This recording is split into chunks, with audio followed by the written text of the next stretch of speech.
Assalamualaikum dan selamat pagi kepada semua murid-murid. Cikgu harap anda berada dalam keadaan yang baik. Baiklah, mari kita teruskan lagi sesi PDPR kita untuk subjek Bahasa Melayu. Mari kita mulakan. Kemahiran yang akan kita pelajari pada hari ini ialah tatah bahasa iaitu 5.3.1 dalam kurungan 2 Roman, di mana objektifnya ialah murid dapat membina 4 ayat perintah. Dalam murid-murid, kita masih lagi dalam tema yang kelima iaitu kebudayaan, kesenian dan estetika. Unit 15, indahnya seni dan budaya kita. Tajuk yang akan kita pelajari pada hari ini ialah Kampung Budaya Mari-Mari. Sebelum kita teruskan lagi, cikgu mahu kamu buka buku teks Bahasa Melayu Jilid 2 dan buka muka surat 17. Aktiviti 1, apa itu ayat perintah? Jadi ayat perintah ialah ayat yang digunakan untuk menimbulkan sesuatu tindakan. Jadi terdapat 4 jenis ayat perintah, iaitu yang pertama ialah ayat suruhan. Ayat suruhan ini bertujuan untuk memberikan arahan. Contoh ayat suruhan ialah tutupkan pintu itu. Yang kedua ialah ayat larangan. Ayat larangan ini ialah ayat dengan kata larangan jangan dan usah yang bertujuan untuk menegah seseorang melakukan sesuatu. Contoh ayat larangan dengan perkataan jangan ialah jangan sepahkan barang, dan juga contoh menggunakan perkataan usah ialah usah membuang masa. Yang ketiga ialah ayat silaan. Ayat silaan ialah ayat dengan kata silaan seperti sila dan jemput yang bertujuan untuk mempersilakan seseorang. Contoh ayat silaan ialah sila duduk dan juga jemput masuk. Jenis yang terakhir ialah ayat permintaan. Ayat permintaan ialah ayat dengan kata permintaan seperti minta dan tolong yang bertujuan untuk memohon pertolongan atau membuat permintaan. Contoh ayat permintaan ialah minta susun buku itu dengan kemas dan seterusnya tolong belikan saya sebuah buku. Jadi ini ialah keempat-empat jenis ayat perintah.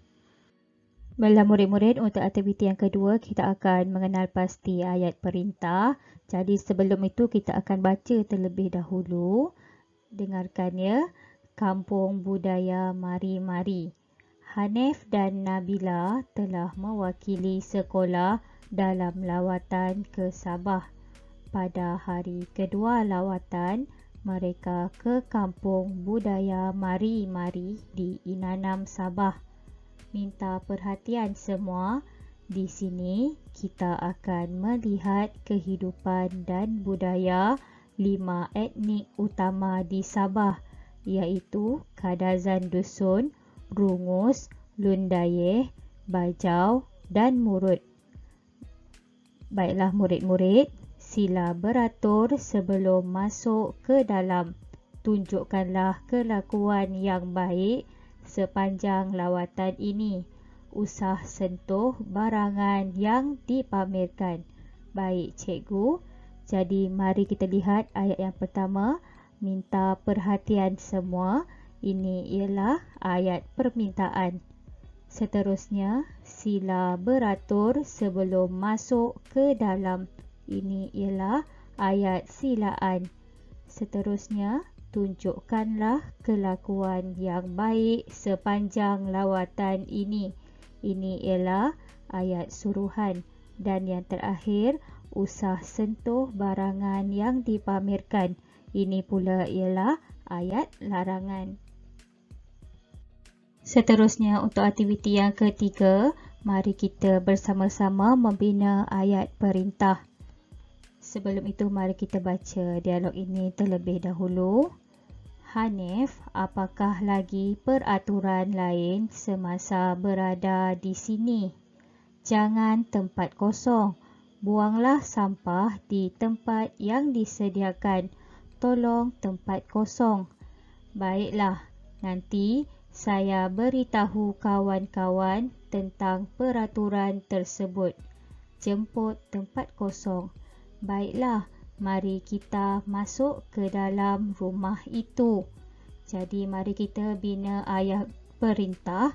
Yang pertama, jangan tempat kosong.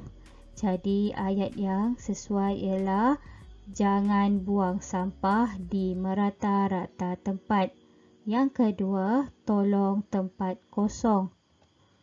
Tolong beritahu rakan-rakan yang lain. Dan juga yang ketiga, jemput tempat kosong. Jadi ayat yang sesuai ialah jemputlah masuk ke dalam.